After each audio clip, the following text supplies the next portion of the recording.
Welcome to Sparking Education Equity, a podcast highlighting strategies to ensure all students succeed and have the opportunity to learn. I'm Pedro Noguera, Dean of the USC Rossier School of Education.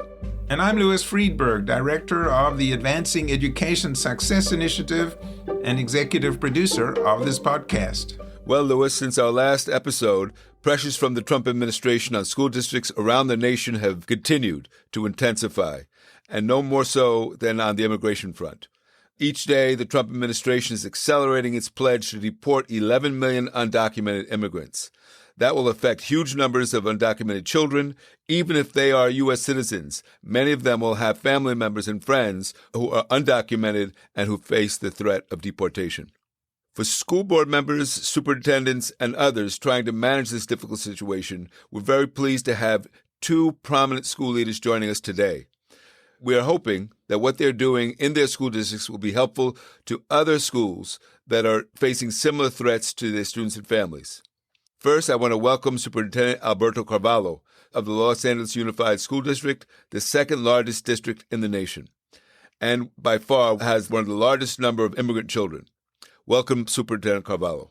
Thank you. Great to be with you, Pedro and Louis, to engage in what probably is not only a timely but critically important conversation about these important topics. And we're also pleased to have with us Dr. Alex Marrero. He's superintendent of the Denver Public Schools with a student body of about 90,000 students. His district was the first in the nation to file suit against the Trump administration's revocation of a previous policy effectively barring immigration authorities from entering so-called sensitive locations like school campuses. Welcome, Superintendent Marrero. Thank you, Louis, and Pedro, thank you for inviting me. Honored to be here to share our story, but also to inform everyone on what we're doing, and honored to be here alongside Alberto, someone who I've been trying to emulate for years now, one of the best, if not the very best. So let us start with Superintendent Carvalho, because recently agents from Homeland Security showed up at a couple schools in L.A. Can you tell us what happened and tell us about the district's response to that? Certainly, Pedro. So number one, I believe that this action is one without precedent, and not only here in our community, but across the country. There were reports earlier on of federal entities showing up at a school in Chicago, but it turned out to be U.S. Secret Service investigating alleged threats against the president. So 3 to 4 agents showed up at 2 different schools, attempted to enter the campuses, 2 elementary schools. The principals and staffs at both schools did what they were trained to do. They asked for documentation and identification. Initially, the agents did provide identification, but as soon as the principals attempted to write down that information, they quickly pocketed their IDs and conveyed to the principals that were not allowed. They were asking for information about 4 students in the first elementary school and 1 student in the second school, ranging in grades from first all the way through 6th grade. Because they did not disclose any documentation, because they did not produce a judicial warrant, and because, in fact, they lied to the school staff, alleging that they were there under a parental authorized attempt at making contact with students, meaning the parents had previously authorized these individuals to have access to the kids. They were denied access to these kids. And look, we are following the law. For those out there who may be listening to this will say, wait a second, how can you defy federal entities? You have every right to defy federal entities to the extent that those entities do not strictly follow the law. We are following 3 important legal principles, as you know, Pedro. Number 1, Equal Protection Clause of the Constitution of the United States of America that guarantees a free public education be provided to every single child independently of immigration status. Secondly, FERPA, which protects confidentiality and the privacy rights of students and parents. We are not allowed to provide or convey that information to anyone, regardless of their status, stature, or agency they may represent, short of producing a judicial warrant signed by a judge. And then thirdly, I think this one is the most important one as I close, is in loco parentis. So we have a fundamental professional and moral responsibility to act as the parents of, the caretakers of these children in the absence of their guardians. And I think whether we're talking about an undocumented child or anyone else's child, we have a fundamental responsibility to protect them, to isolate them from any interference, be it from government or anyone else. So staffs were well trained and they followed the protocols that denied access to these kids by these federal agents. Did the parents of those children know that their children had been targeted or been the focus of this attempted investigation? Not prior to the incident. We were able to confirm after the incident that, in fact, the representations made by these federal agents, who, by the way, introduced themselves to the school staff as not being ICE, as being Homeland Security, but they did not convey to the staffs that they were there to conduct wellness checks at that time. That was made known via a press statement released by the Department of Homeland Security. We did speak with the guardians of these children, and we are able to verify that, in fact, there was no prior contact made between these agents and the guardians, nor was there any authorization, obviously, provided to these agents. So it is categorically false that these individuals had sought and obtained authorization from the guardians to speak with these children while in school. Can I just ask you, Superintendent, what impact has this had? I imagine this must have spread fear throughout the district. And those particular students, I don't know if you can respond to it, are they still in school? I imagine they themselves would be extremely apprehensive, to say the least.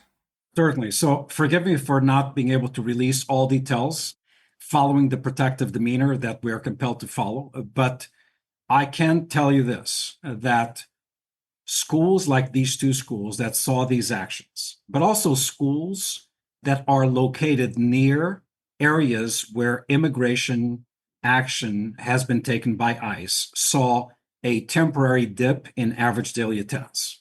District-wide, we have not seen a significant impact to attendance as a result of these actions. And I'll tell you why.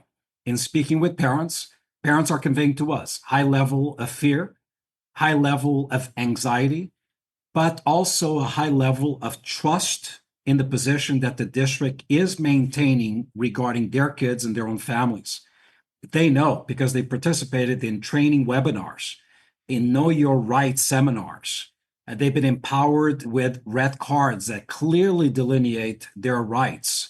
They've heard me, they've heard our board declare and affirm our values and our position regarding these topics. So they feel protected while in school.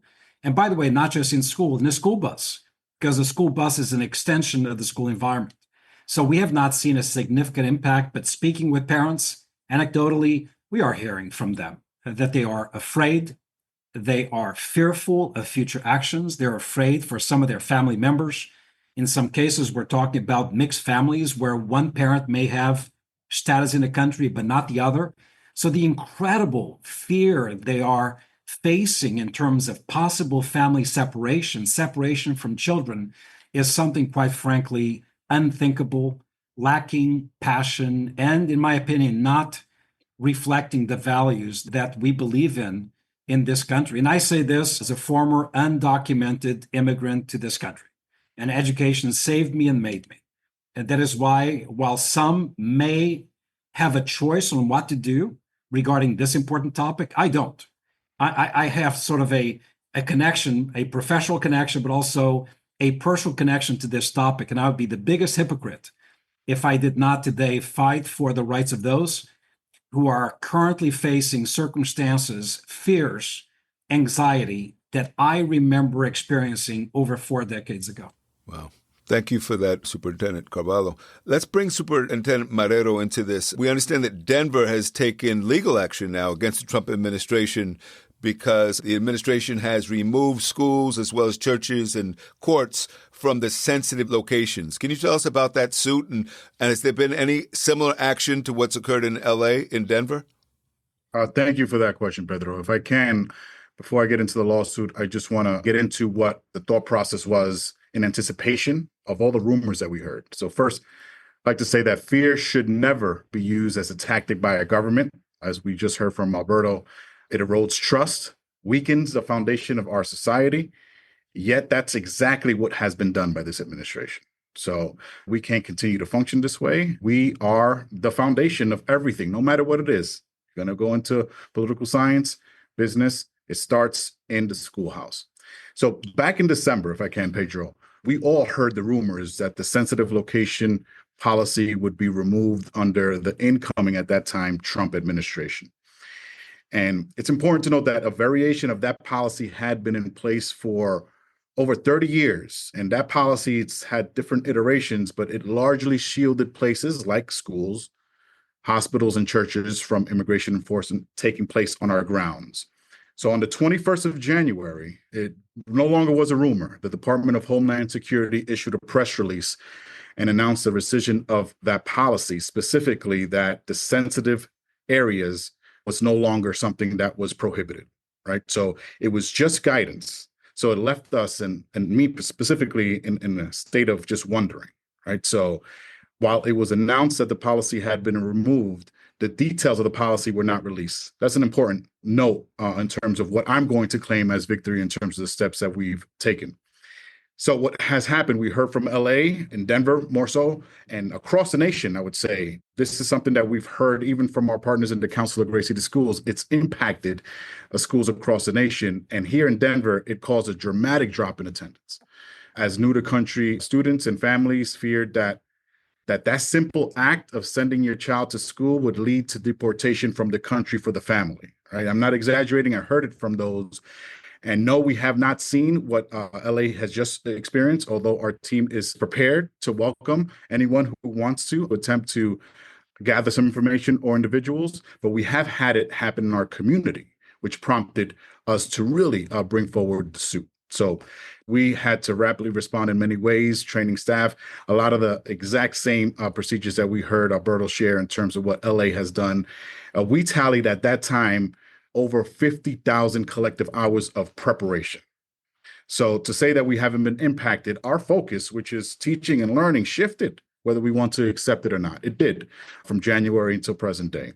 So the situation became untenable, quite frankly. We were forced to take legal action, to your question. So we asked a judge to grant an unprecedented temporary restraining order, so an immediate relief for that revocation. So in essence, to put back the sensitive locations into the policy. So we asked for that immediately. And of course, as the underlying lawsuit that would happen, whether the temporary restraining order were to be granted or not. So recently, the court did rule against our immediate relief. So the TRO, the temporary restraining order, was not upheld. I still see this as a victory for schools across the country. Let me explain. So during the proceedings, the federal government was forced by the court to release the policy that we have never seen. And aside from releasing it, because remember, it was just guidance prior, they also had to admit in federal court that it was not fundamentally different than the previous version.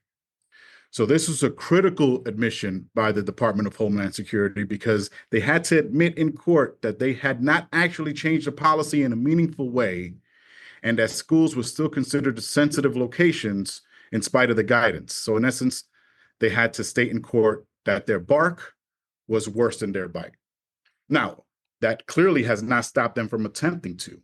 So here's where I feel that we are, and potentially what we have to make a decision here in DPS, is that this admission left me with a troubling question.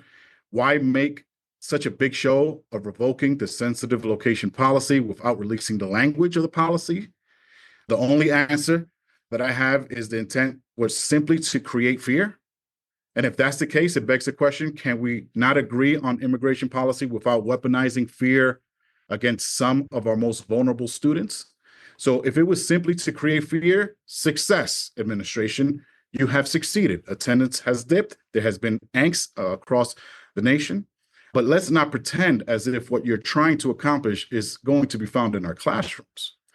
Hopefully, it's just threats or worst case scenarios. Dios no lo quiere. It happens one time in any schoolhouse across the nation. And now that no longer is a case for a judge to say, we can't rule in your favor because it hasn't happened. I hate to say it. It happens once and then it happens again. So I feel like we have them in a stalemate. We have to decide whether we just rescind the entire lawsuit or continue for the next 4 years plus. Can I just jump in and ask Alberto at LAUSD, your district is a so-called sanctuary district, right?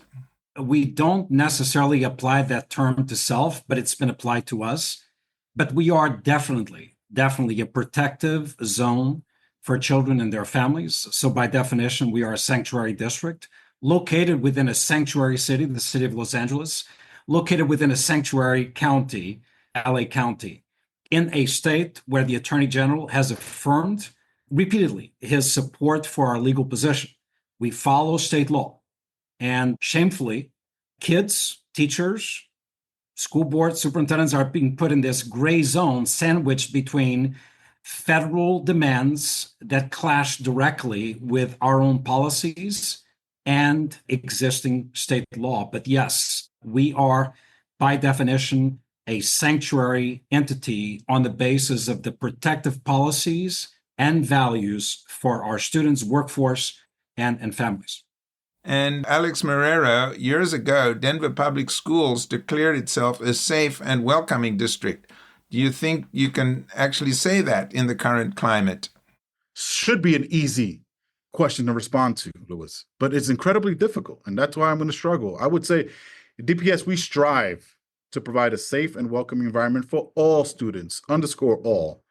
These words are not hollow, but rather carefully selected. Students cannot learn unless they feel safe and welcomed into their schools. We owe that to them. Same thing with our professionals. If someone is worried as a professional, and we have the adult experience here, they're not going to deliver on their promise. Teaching leads to great learning. So it's hard for me to say that with absolute confidence when I don't know what's coming down the pike, Louis. I really don't know. So what I can say is that although that we had a little bit of a bump and we didn't prevail in the immediate, the underlying court case continues. I do feel like we have them, again, in a bit of a corner. But do I feel confident that I can assure that we have safe and welcoming environments? It's very difficult for me to say that. I want to say that, but I can't control what may be happening.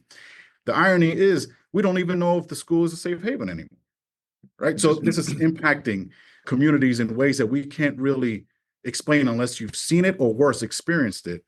It's so hard for me to answer that question. Yeah. Can I bring up a slightly different topic, but related? I think both of you know that New York City was told by the administration that they had to eliminate DEI or lose $2 billion in funding, which would seriously hamper their efforts to educate almost 1 million children there. I'm wondering if you've received similar threats and how your district's responding. Maybe, Alberto, you could start. So as you probably know, Pedro, the state of California was notified via the California Department of Education of a need by the federal government to certify that no district had policies that elevated diversity, equity, inclusion, race-based program supports for historically disadvantaged communities, gender-specific issues as part of their policies. We are lucky that we work in a state where the Attorney General, and I did have a number of conversations with state entities, including one with AG Bonta recently, where our state's Attorney General has assumed the responsibility, has shouldered the responsibility of responding to the federal government on behalf of all 1,000 plus school districts and colleges and universities, affirming state law, and the state law is clear in its protective demeanor regarding the issues that you just asked about. Are we concerned? Of course we are. As you probably know, 10% of our general operating budget comes from the federal government. And I want to be very specific about, to the point that my dear friend and brother, Alex Marrero, just made. Who are we talking about here? So should there be a reduction or elimination of programs? Who are we targeting? Who are the political pawns that are being used to advance this divisive and punitive policy from the federal government? We're talking about the poorest of the poor amongst us. 85% of our kids live below the poverty level. Many of them are recipients of support systems through the Title I program that we receive through the federal government. We're talking about students with disabilities who receive support through IDEA. We're talking about the food and nutrition program that feeds breakfast and lunch and snack to our kids, many of whom depend on those meals as perhaps the only food they will eat throughout the day. We're talking about reductions or elimination or a compromising of Medicaid support systems that provide support to the medically needy amongst us. Are you kidding me? These are the political pawns we're using. The sick the poor, the disabled, to force districts to their knees? What level of moral degradation are we attempting to achieve by doing so? So we are concerned about those actions, but we're also very, very pleased with the level of support we are getting from the state. And I can tell you, we are not changing course. We're going to do what is right by these kids, and we fervently believe we are on the right side of law on these matters. Thank you. And Alex, what about in Colorado? How's it going there? Very similar. We have an incredible support system from our governor, Governor Polis, our federal senators, Senator Hickenlooper, Senator Bennett, and most recently our commissioner, Susana Cordova, who has taken a stand saying, no, we shall not, right? So very similar in terms of what California has done and New York City specifically. We're sitting back and seeing what the other states of the union are going to do. But I think that gives us the ammunition to proudly put our chest out. But with that, as proud as we may stand, to your question, yes, I share the same fears that Alberto and LA Unified have. So to the tune of $100 million, that may seem insignificant when you look at the grand scheme of things, but that's a lot of federal funds that serve our most vulnerable and arguably at-risk students. And on top of that, I feel strongly that we're being targeted by the administration.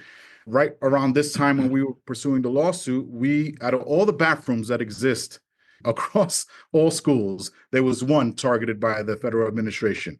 And one of our schools, our high schools. So we hear rumors that we're on queue to receive a whole bunch of demands for more litigation.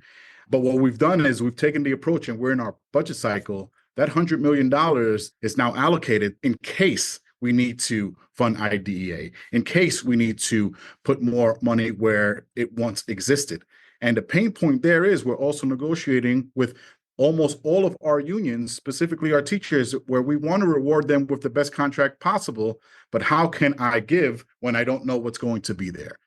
Can I just press you just a little bit on that issue? Comparing public schools with what we are seeing on the higher education front, Harvard says they're not going to cave to the really outrageous demands made by the Trump administration. By contrast, Columbia decided to negotiate, admittedly in response to far less ridiculous demands than the administration is making on Harvard. And so far, school districts haven't had to face that kind of dilemma. Where do you come down on that? Negotiate or take a stand? Because these are real dollars and real services that the federal government is supporting, as you've indicated.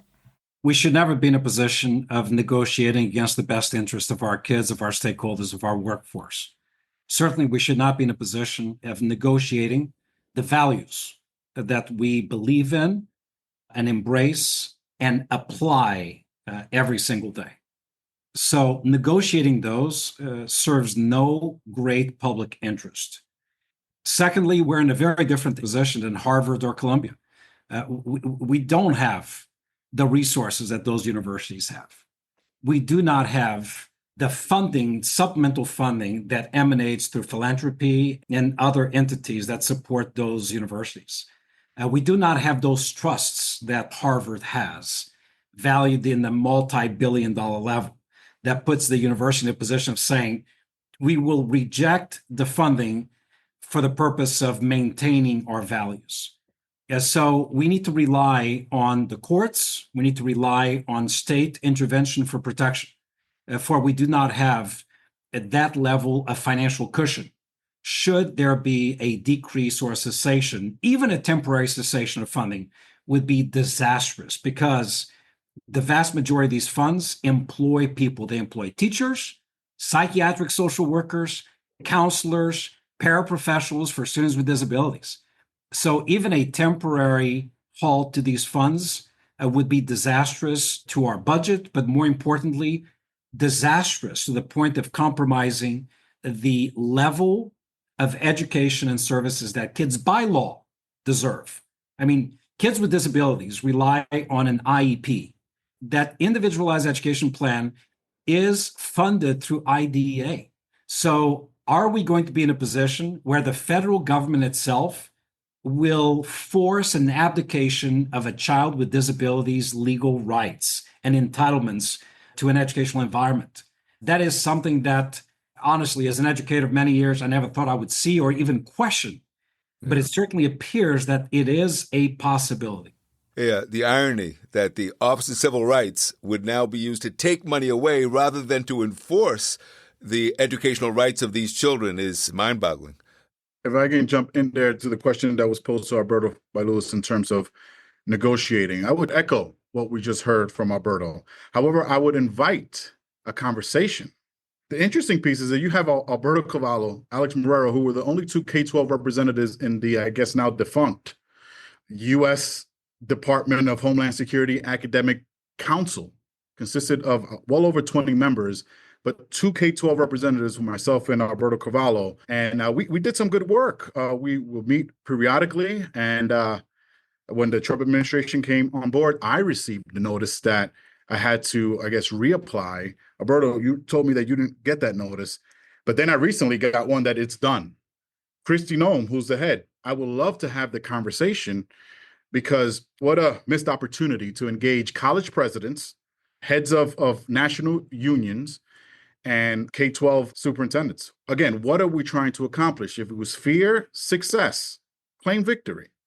But Pedro, you've been in more classrooms than anyone who I've ever met. So I'm going to ask this question of you. Have you ever seen sitting crisscross applesauce on the colorful rug, a drug kingpin, a drug warlord? No way. So what are we trying to accomplish here? Right? So let's stop the antics. Let's get back to the sanctity of the schoolhouse. Let us do what we've been trained to do. It's already incredibly difficult, in certain cases impossible. Now, do we really want the educational system to implode? So I asked the federal government, is that what you want, for it to implode under your watch? Look, I agree with Alex. I think the work was important. It was dealing with threats against our schools, foreign and domestic, right? It was dealing with acts of racial discrimination, anti-Semitism, you name it.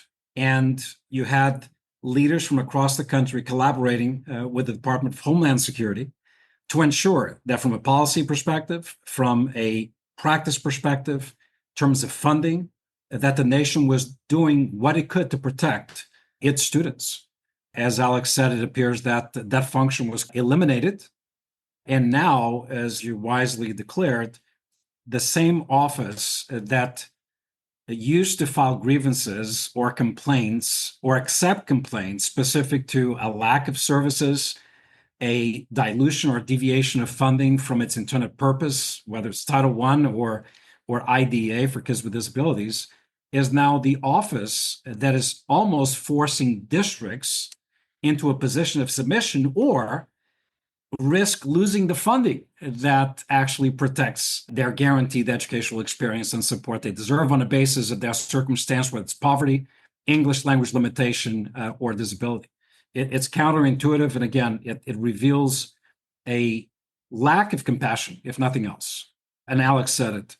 If the intent is to create fear that leads to self-deportation by parents who face the unthinkable, unimaginable decision of family separation, if that is the intent, it is being heard aggressively. But that intent and that strategy cannot be met with silence.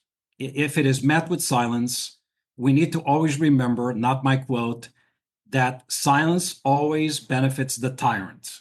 Silence always benefits the tormentor, the aggressor, the abuser.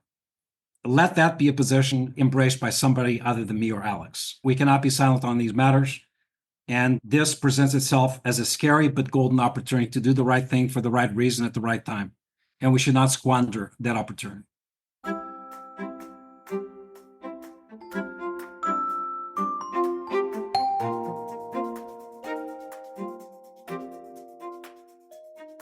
Thank you both. Alberto Carvalho, Superintendent of Los Angeles Unified School District, Alex Marrero from Denver Public Schools. Thank you both for speaking so candidly with us about these very important issues facing public education today. I'm sure there are many listeners out there who are encouraged by your words and appreciate your insights.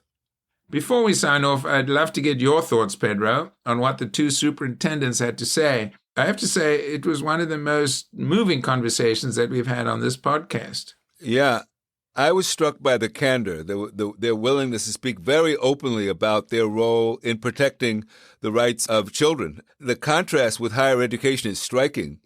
I've been listening to many presidents of universities around the country, even of, some of the most prestigious and wealthiest universities, and they've been very timid in the way they've approached the administration despite the threats. These K-12 leaders didn't show any of that fear, and that was both surprising and I think encouraging.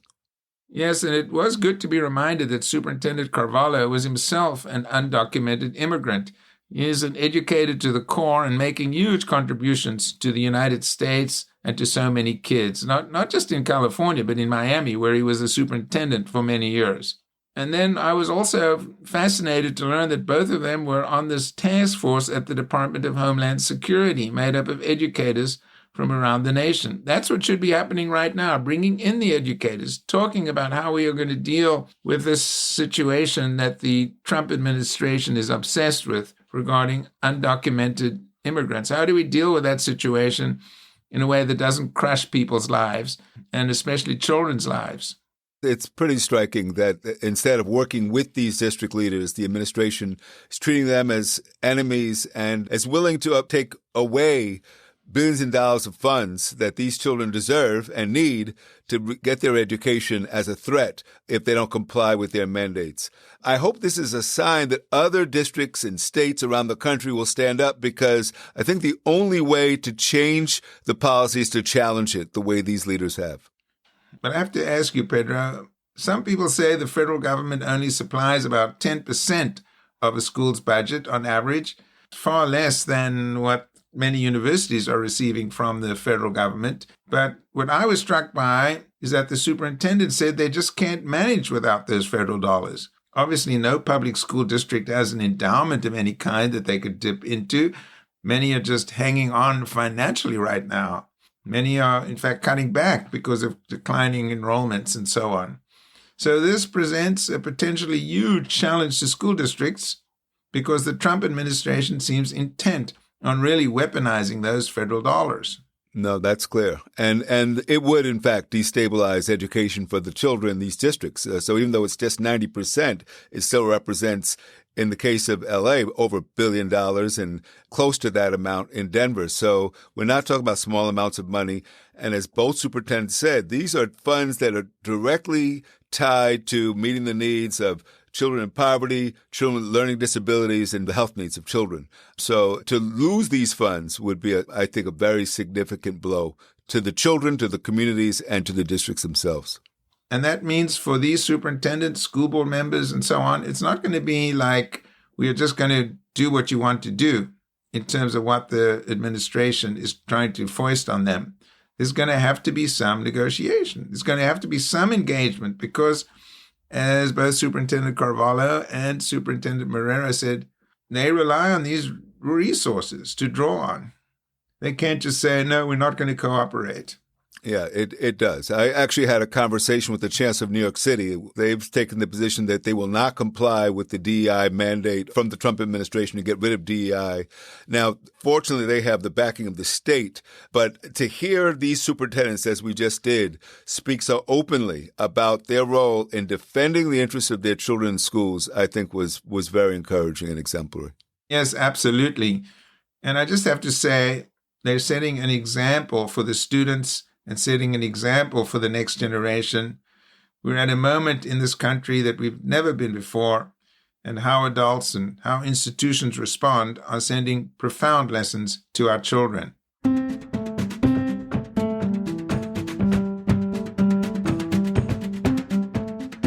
And on that note, we have to wrap up this episode of Sparking Equity. Thanks to our producer, Kobe McDonald, and to Eric Olson for his help. Thanks also to our sponsors, the Hewlett Foundation and School Services of California, and to the USC staff for their support.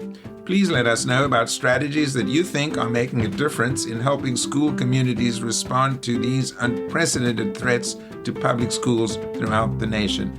You can write to us at sparkingequity@gmail.com. That's sparkingequity@gmail.com. Please be sure to subscribe to Sparking Education Equity wherever you listen to your podcast. I'm Pedro Noguera. And I'm Louis Friedberg. Thanks for listening.